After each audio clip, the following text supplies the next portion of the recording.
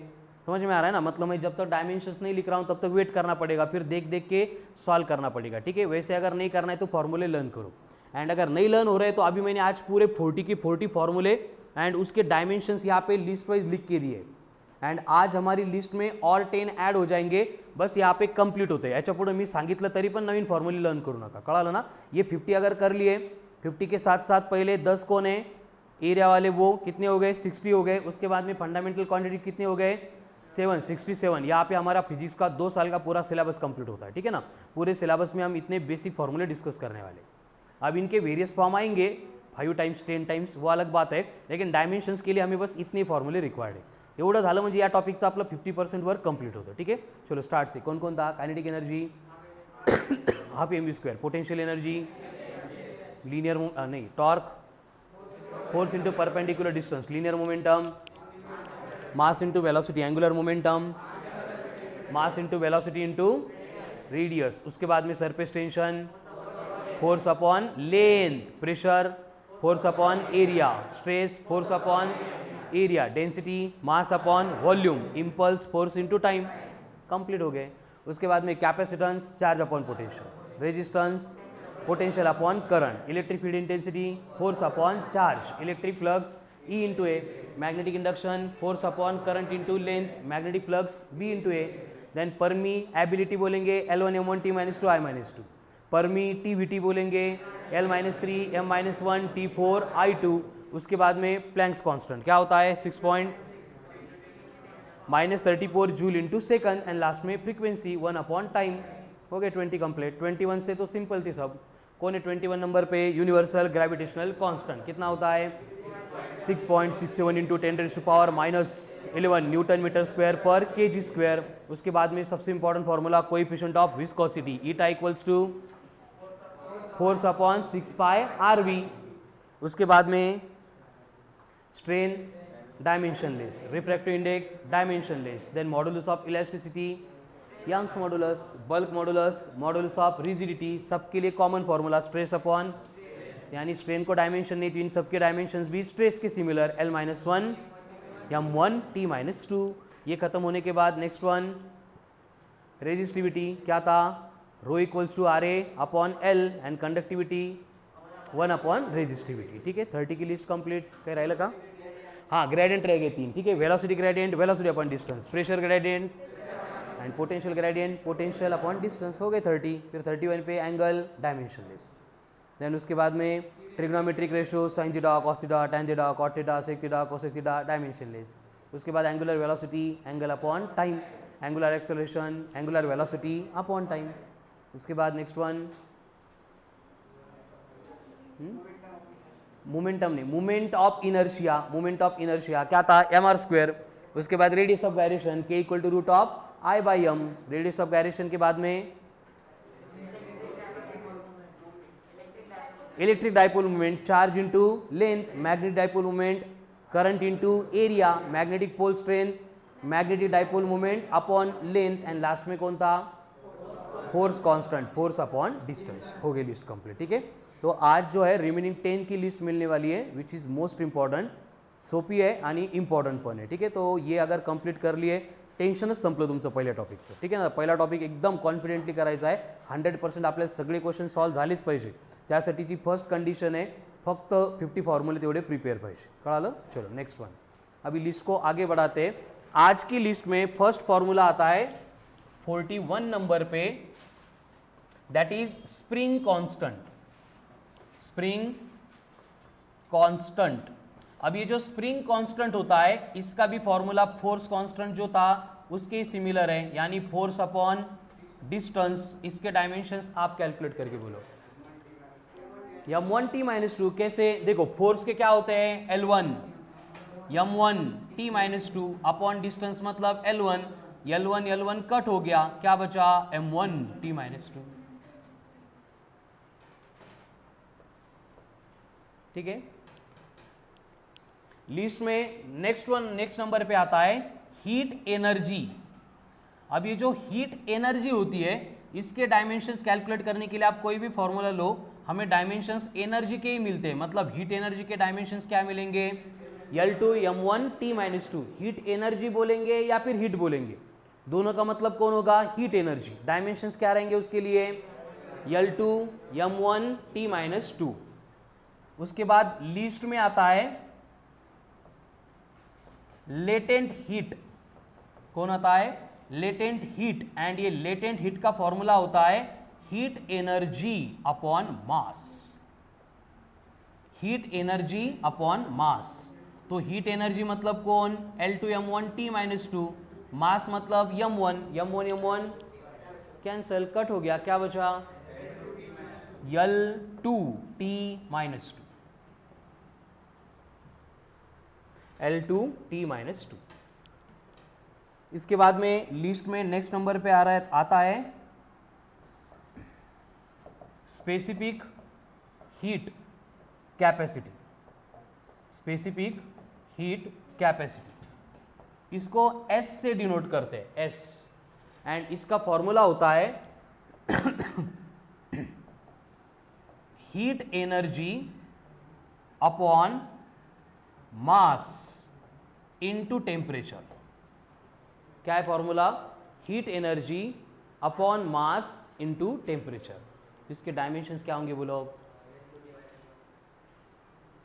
Temperature है, temperature, time नहीं वो, के। Very good. तो हम के को अभी फर्स्ट टाइम यूज कर रहे हैं। क्या करना पड़ेगा? टेम्परेचर के लिए के लेना पड़ेगा। के कहाँ पे? डिनोमिनेटर में। ऊपर आके क्या होगा? के -1, L2T-2 K-1, यम तो कट हो रहा है। देखो हीट एनर्जी मतलब कौन? L2 M1 T-2 अपॉन कौन है? मास M1। टेम्परेचर आ गया मतलब K1 आएगा। M1 कट होगा, क्या बचेगा? L2 T-2 K-1। देखो आज के लिस्ट में नए 4 फॉर्मूले आ गए। पहला कौन है? स्प्रिंग कांस्टेंट, वो तो पहले जैसा ही फोर्स कांस्टेंट की जैसा, क्या? Force upon length. उसके बाद में कौन है? हीट एनर्जी, ये तो पहले मालूम थी हमें। एनर्जी क्या होता है? L2M1, मतलब एक्चुअल में न्यू कौन है आज? Latent heat. क्या है लेटेंट हीट? मतलब heat upon mass, heat upon energy नहीं, हीट अपॉन मास। हीट मतलब L2M1 T-2, मास मतलब M1 कट हो गया, क्या बचा? L2 T-2। उसके सिमिलर नेक्स्ट स्टेप में कौन आ रहा है? Specific heat capacity. क्या है formula? Heat energy upon mass into temperature. तो क्या होगा? फिर से मास कट होके L2 T-2 K-1 होगा। क्लियर है? लिख लिए? चलो स्टार्ट से। कौन है आज फर्स्ट? Spring constant. क्या है फॉर्मूला? Force upon distance. दूसरा कौन है? Heat energy. क्या है डायमेंशंस? L2 M1 T-2। उसके बाद में कौन है? Latent heat, heat energy upon मास। उसके बाद कौन है? Specific heat capacity. क्या है formula? Heat energy upon mass into temperature. Heat energy upon mass into temperature. Heat energy upon mass into temperature. Heat energy upon mass into, ठीक है। इसको ऐसे भी लिख सकते हैं, लेटेंट हीट मतलब यल इक्वल्स टू बनेगा Q/M। स्पेसिफिक हीट यानी S इक्वल्स टू बनेगा Q upon M into delta theta. ये Q है, Q मतलब हीट एनर्जी, थीटा मतलब कौन? टेम्परेचर। त्याला कॅन्सल करू नका, वेगवेगळ्या क्वांटिटीज आहेत. अब इनके यूनिट चाहिए मुझे, तो स्प्रिंग कांस्टेंट में कौन है? Force upon distance. तो यूनिट क्या होगा? देखो फोर्स के लिए, डिस्टेंस के लिए हो गया न्यूटन पर मीटर। हीट एनर्जी है मतलब इसका यूनिट कौन? जूल। अब लेटेंट हीट में देखो कौन है? हीट एनर्जी है मतलब जूल, अपॉन मास है मतलब कौन? जूल पर केजी। इसके स्पेसिफिक हीट के लिए क्या होगा?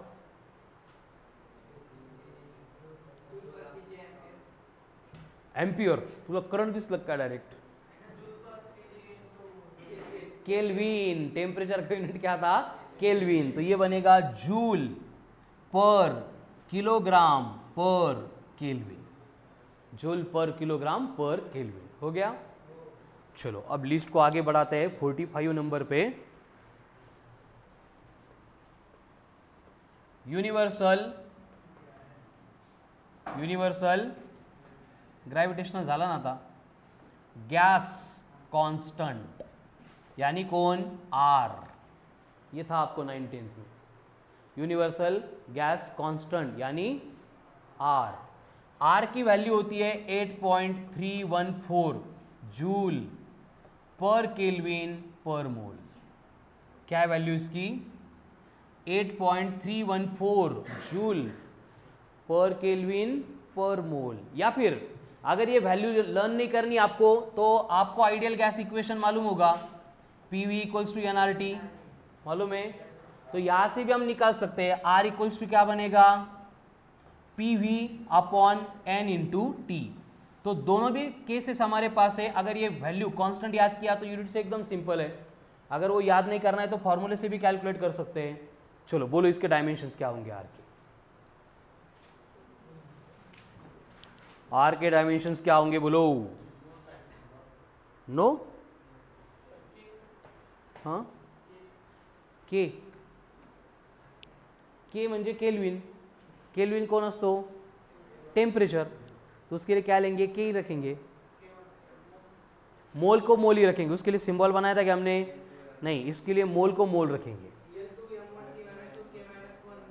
मोल रेस टू भी -1 ना, मोल भी ऊपर जा रहा है, तो क्या बनेगा L2m1 T-2, ये तो पहले से था, बस क्या ऐड हो रहा है K-1 मोल रेस टू -1। देखो यूनिट के ऊपर से कैलकुलेट करना है, तो जूल के डायमेंशंस कौन है L2m1 T-2, K मतलब कौन है केल्विन मतलब K1, मोल को हम एज इट इज रखेंगे तो ये बनेगा मोल रेस टू 1, ये ऊपर लेके जाएंगे तो फाइनल डायमेंशंस आ गए L2m1 T-2 K-1 mole raise to -1।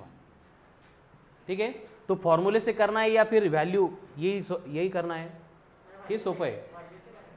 हाँ, ये अगर यूनिट याद कर लिया तो एक स्टेप में आता है। फॉर्मूले में क्या करना पड़ेगा, पहले प्रेशर के डायमेंशंस क्या होते बोलो, मी करून दाखवतो, लिहू नका सोडून द्या, ठीक है।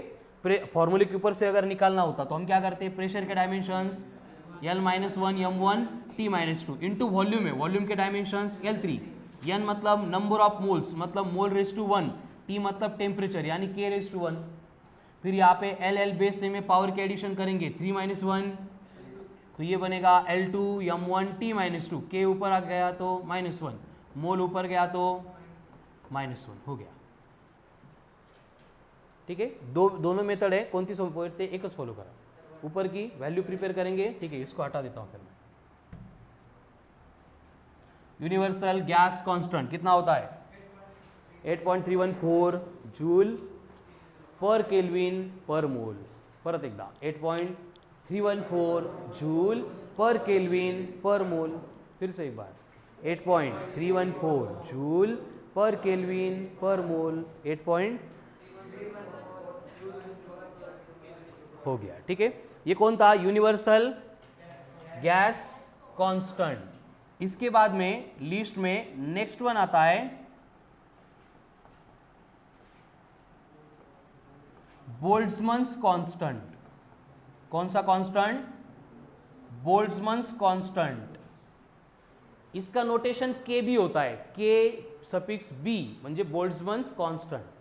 अब इसकी वैल्यू होती है 1.38 इंटू 10 की पावर -23, यूनिट होता है जूल पर केल्विन।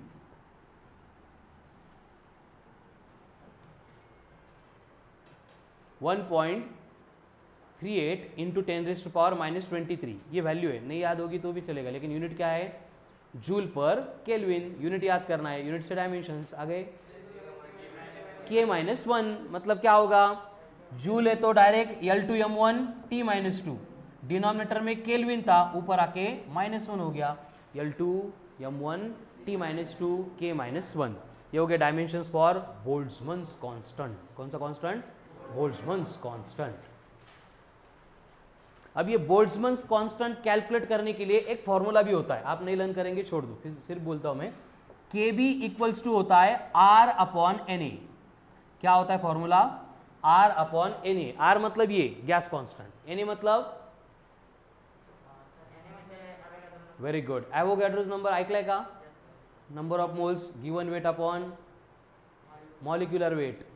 तो मोल्स में कितने नंबर ऑफ मॉलिक्यूल्स होंगे वो कैलकुलेट करने के लिए number of moles into Avogadro's number. नाही ऐकलं का, नसेल ऐकलं लगेच सोडून द्यायला, जर माहित असेल तर ठीक है। ठीक है ना, केमिस्ट्री में पहला टॉपिक है स्ट्रक्चर ऑफ एटम, उसमें ये सब पढ़ेंगे आप, नहीं पढ़ा छोड़ दो। ठीक है ना, हे सोपं आहे लक्षात ठेवायला, बस जूल पर केल्विन। तो आगे डायमेंशंस L2m1 T-2 K-1, तो आज की लिस्ट में 6 ऐड हो गए। पहला कौन था, स्प्रिंग कांस्टेंट, क्या था, फोर्स अपॉन डिस्टेंस। दूसरा कौन था, वही पुरानी हीट एनर्जी L2m1 T-2। तीसरा कौन था, लेटेंट, क्या था, latent heat, heat energy upon मास। नेक्स्ट कौन था, स्पेसिफिक हीट कैपेसिटी, क्या था, heat energy upon mass into temperature, heat energy upon mass into temperature. उसके बाद में यूनिवर्सल गैस कांस्टेंट, हाँ ग्रेविटेशनल नहीं, गैस कांस्टेंट कितना था 8.314, उसको भूल गए तो भी चलेगा। इंपॉर्टेंट कौन है, जूल पर केल्विन पर मोल, जूल पर केल्विन पर मोल। एंड अगर बोल्ट्जमन्स कांस्टेंट है तो 1.38 इंटू 10⁻⁻23, यूनिट काम का है बस जूल पर केल्विन, जूल पर केल्विन। ठीक है, क्लियर है, ये हो गए 46। आगे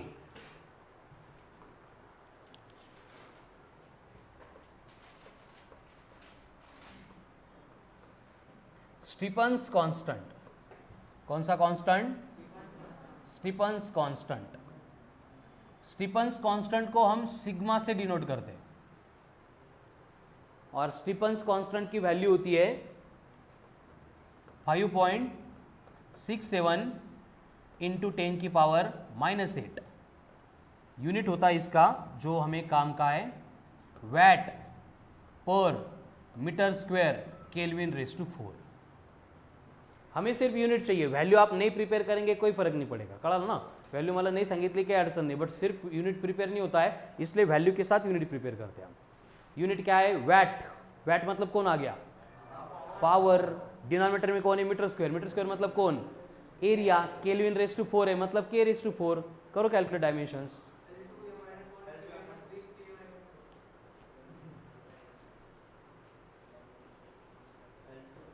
L2 कट होईल नहीं? डिनोमिनेटर में मीटर स्क्वायर है ना? हाँ, अरे ते मीटर है, मास नहीं है ते। मीटर है मतलब क्या लेना पड़ेगा? L2 लेना पड़ेगा ना? के रेज टू -4। ठीक है, कैसे? देखो, वैट मतलब पावर। पावर के dimensions L2 m1 T-3 upon में मीटर स्क्वायर है, मास का स्क्वायर नहीं। मीटर लेंथ का यूनिट है, तो क्या करना पड़ेगा?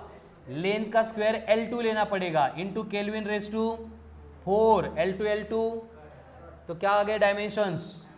m1 T-3 K -4। m1 T-3 K -4 इसके डायमेंशन से स्टीफन्स कांस्टेंट की। Constant, very good. स्टीफन्स पण म्हणना, इसको स्टीफन्स बोल्ट्जमैन कांस्टेंट ऐसे भी बोलते हैं या फिर सिर्फ स्टीफन्स कांस्टेंट।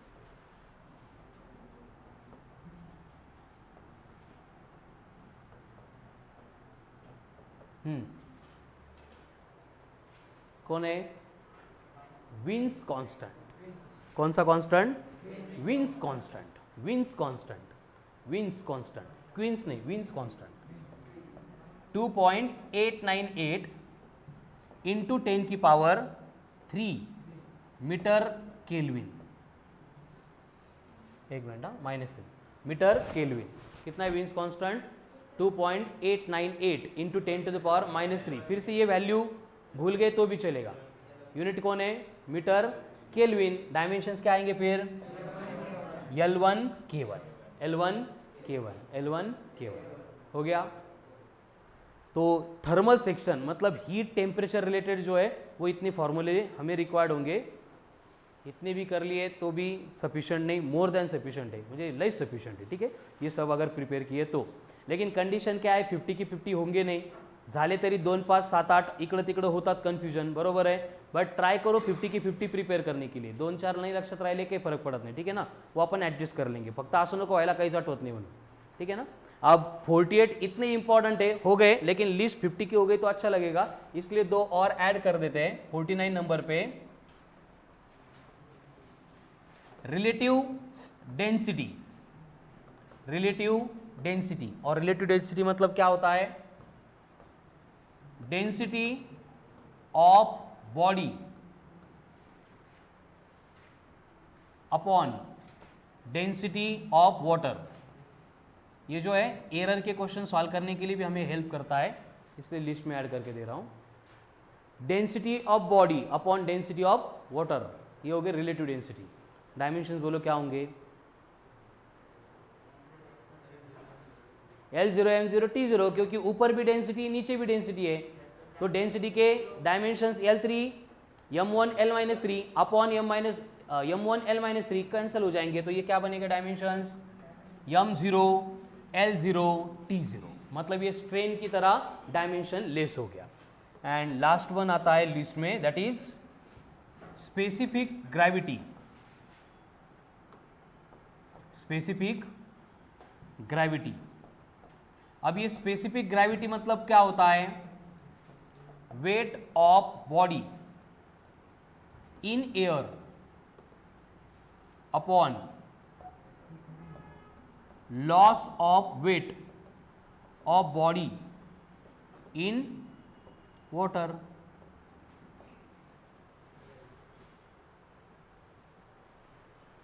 बोलो क्या आएंगे डायमेंशंस? ऊपर भी वेट, नीचे भी वेट, वेट वेट कट हो जाएगा, मतलब इसके भी डायमेंशंस क्या आ गए? m0, l0, t0, खत्म। देखो ये सगळे फॉर्मूले नहीं है, बट डायमेंशन से रिलेटेड हर एक क्वेश्चन सॉल्व करने के लिए हमें बस ये 50 तक के फॉर्मूले जो लिख के दिए वही हेल्प करेंगे। या अगर प्रिपेयर कर लिए तो डायमेंशन से रिलेटेड कोई भी क्वेश्चन सॉल्व करने में कोई भी प्रॉब्लम नहीं आएगा। क्या क्या प्रिपेयर करना है? देखो सबसे पहले कौन? फंडामेंटल क्वांटिटीज कितनी होती है?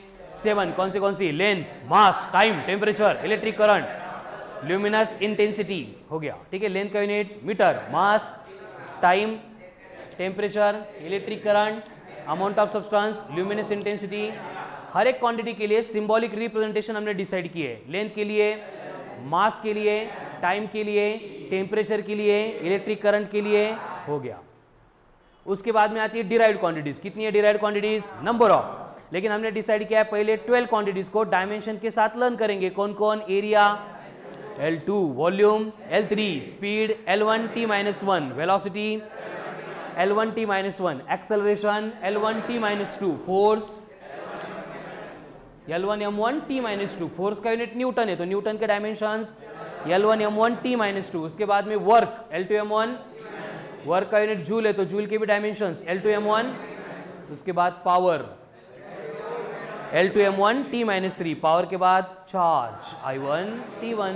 चार्ज के बाद potential, L2 m1 t-3 I-1। Last में परमीएबिलिटी, L1 m1 t-2 I-2। Permittivity, L-3 m-1 t4 I2। यावरूनच आपण रिमेनिंग फॉर्म्युलेचे डायमेंशन सगळे कॅल्क्युलेट केले होते, ठीक है। अब आगे बस फॉर्मूले चाहिए हमें। लिस्ट में कौन आता है? पहले काइनेटिक एनर्जी, क्या था? Half mv²। उसके बाद पोटेंशियल एनर्जी, क्या था? mgh। उसके बाद torque, force into perpendicular distance. Then linear momentum, mass into angular momentum, mass into velocity into radius. उसके बाद surface tension, force upon length, pressure, force upon area, stress, force upon density, mass upon volume, impulse, force into time.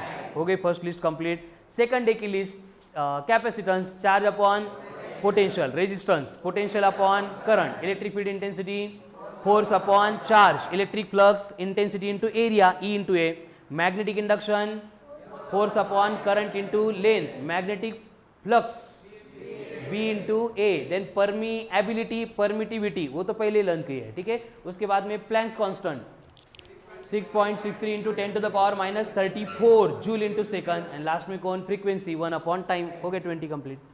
21 के आगे तो simple थे। Universal gravitational constant क्या था? 6.63 into 10⁻⁻11 newton metre square पर kg²।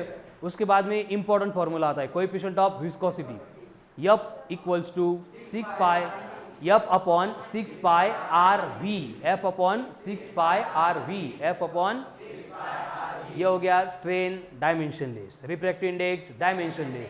फिर उसके बाद में modulus of elasticity, Young's modulus, bulk modulus, modulus of rigidity. सबके डायमेंशंस के लिए formula stress upon strain. Strain को डायमेंशन नहीं है, मतलब सबके डायमेंशन स्ट्रेस के सिमिलर, यानी L-1 m1 t-2, L-1 m1 t-2, L-1। उसके बाद 3 ग्रेडियंट, पहले velocity gradient, velocity upon distance, pressure gradient, pressure upon distance, potential gradient, then resistivity, rho equals to R A upon L, conductivity उसका उल्टा 1 upon resistivity. कितनी हो गई? 30 की list complete हो गई। 31 टू 40 तो कुछ नहीं था, कौन था? Angle, arc length upon radius, dimensionless. Trigonometric ratio, sine theta, cos theta, tan theta, cot theta, sec theta, cos theta, dimensionless. उसके बाद में कौन आता है? Angular velocity, angle upon time t-1, angular acceleration, angular velocity upon time t-2। अब ये angular velocity खत्म होने के बाद एंगुलर एक्सेलरेशन के बाद में मोमेंट ऑफ इनर्शिया क्या था? mr², radius of gyration k, L1 length थी डायरेक्ट। उसके बाद